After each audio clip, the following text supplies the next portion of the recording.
Selamat pagi Bapak Ibu. Pada kesempatan ini, saya akan memaparkan koneksi antar materi, kesimpulan dan refleksi pemikiran Ki Hajar Dewantara yang merupakan tugas tagihan pada modul 1.1 A8 dengan saya, Dina Mariana Silain, calon guru penggerak angkatan 6, unit kerja SMAS Santo Yosef Duri.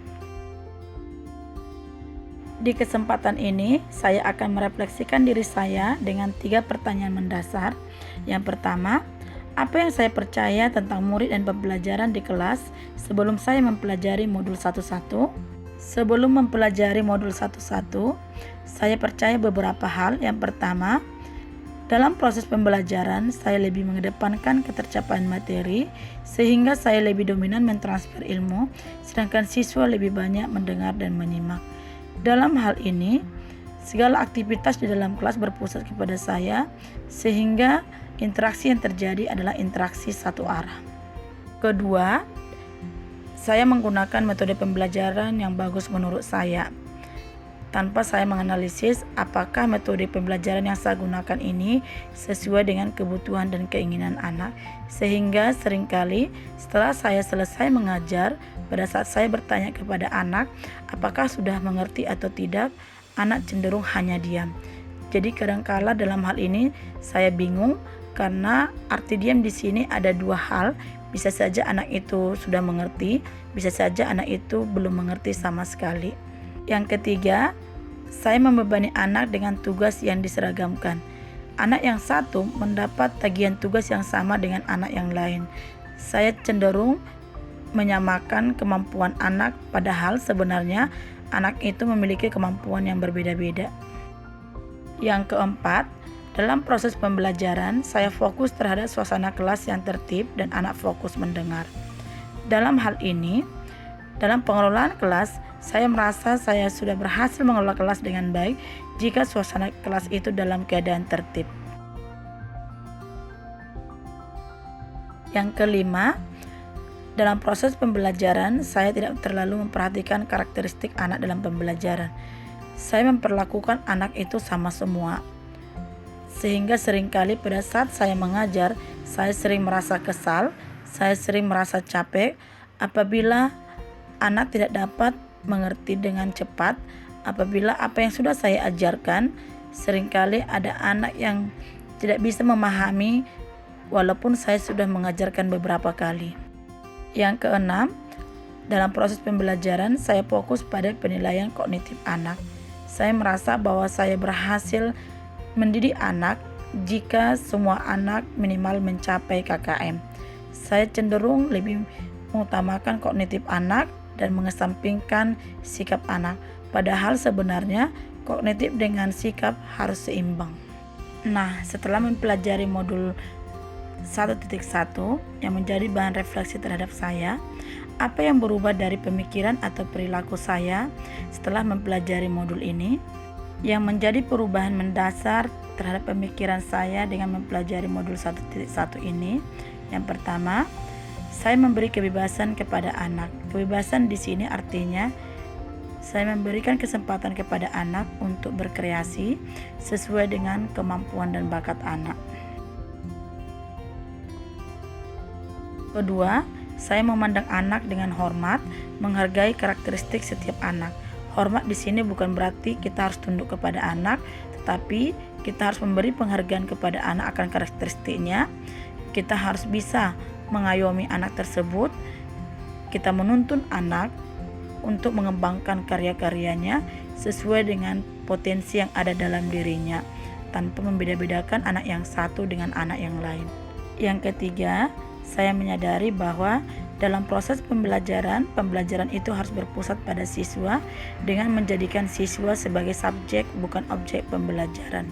Saya sebagai guru hanya bertindak sebagai amo atau pendamping siswa tersebut apabila siswa mengalami kendala, apabila siswa mengalami masalah pada saat proses pembelajaran. Yang keempat, saya menyadari bahwa saya harus lebih sabar dan lebih ikhlas dalam menuntun anak karena mereka masing-masing unik dan berbeda. Saya harus menekankan kepada diri saya bahwa anak itu memiliki keunikan masing-masing. Sudah seharusnya saya menghargai keunikan anak-anak tersebut. Sudah seharusnya saya menuntun mereka berdasarkan keunikan masing-masing.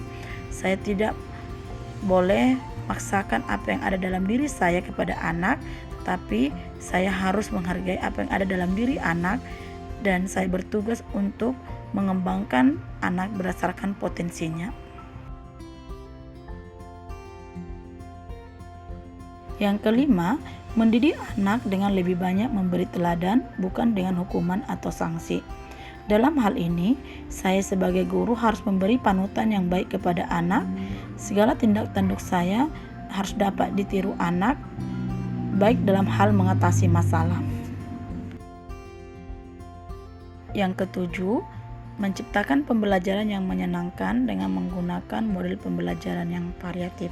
Artinya di sini, dalam mengajar, saya harus menggunakan model-model pembelajaran yang saya sesuaikan dengan karakteristik peserta didik saya, sehingga model pembelajaran yang saya gunakan ini sesuai dengan keinginan dan kebutuhan mereka.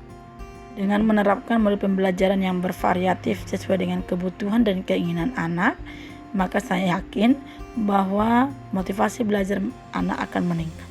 Nah, yang menjadi pokok terakhir bahan refleksi saya adalah apa yang dapat segera saya terapkan lebih baik agar kelas saya mencerminkan pemikiran Ki Hajar Dewantara.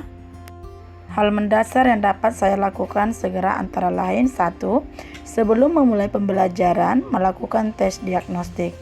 Tes diagnostik ini bertujuan agar saya dapat mengetahui kesiapan anak didik saya mengetahui bagaimana kondisi sosial anak didik saya, kondisi emosional anak didik saya, yang pada akhirnya nanti dapat membantu saya dalam hal memperlakukan mereka pada saat proses pembelajaran. 2. Mengedepankan pendidikan karakter melalui pembiasaan budaya positif di sekolah dengan mengintegrasikan budaya lokal. Pembiasaan budaya positif ini antara lain memberi salam, menyapa, bersikap sopan, mengawali aktivitas pembelajaran dengan berdoa, saling menghargai pendapat orang lain pada saat berdiskusi, memberi kata-kata positif untuk teman, memberi pujian, menyampaikan permohonan maaf jika melakukan kesalahan, baik sengaja maupun tidak sengaja, dan memasukkan unsur budaya dalam proses pembelajaran. Ketiga, memberi kebebasan kepada anak dalam mengerjakan tugas. Dalam mengerjakan tugas nantinya, saya akan memberikan pilihan kepada anak, bentuk tugas yang akan dikerjakan anak. Jadi anak memilih yang mana sesuai dengan minatnya, yang mana sesuai dengan kemampuannya, dengan tetap bertitik tolak pada indikator tujuan pembelajaran. Keempat, membiasakan memberi reward kepada anak. Reward kepada anak nantinya saya berikan bisa berupa pujian, bisa berupa kata-kata penyemangat. Dengan reward ini, saya berharap bahwa anak-anak dapat meningkatkan kepercayaan dirinya, dapat menumbuhkan motivasi belajarnya, mengembangkan dirinya, dan dia akan merasa dihargai. 5. Lebih memposisikan diri sebagai fasilitator dalam menggali kemampuan anak. Dalam proses pembelajaran, saya akan menciptakan proses pembelajaran yang berpusat kepada anak yang bekerja, anak yang berkreasi, anak yang mengembangkan kemampuannya. Saya bertindak sebagai penuntun.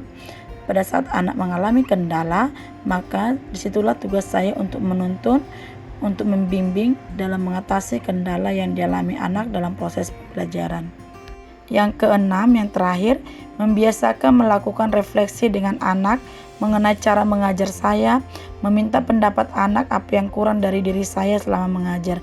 Dalam hal ini, saya akan memberikan waktu kepada anak 5 menit sebelum proses belajar mengajar selesai untuk memberikan masukan, untuk memberikan umpan balik terhadap proses belajar mengajar yang sudah berlangsung, tentang cara mengajar saya yang nantinya sebagai bahan refleksi kepada saya untuk perbaikan pada proses pembelajaran yang akan datang.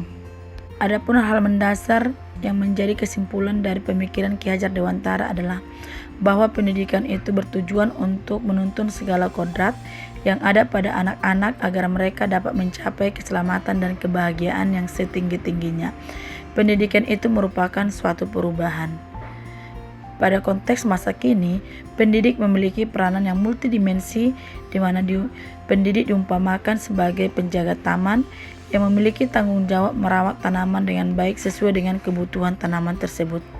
Begitu juga dengan pendidik, seorang pendidik harus mampu mumpuni dan melayani segala bentuk kebutuhan peserta didik demi perkembangannya baik dalam hal pelayanan maupun dalam hal kebutuhan peserta didik melalui metode belajar yang bervariasi sesuai dengan gaya belajar peserta didik maupun dalam hal menuntun perilaku dan tingkah laku masing-masing peserta didik dengan melihat kodrat alam dan kodrat zaman mereka. Demikianlah pemaparan koneksi materi, kesimpulan dan refleksi pemikiran Ki Hajar Dewantara. Apa yang sudah saya refleksikan, semoga saya dapat menerapkannya. Terima kasih.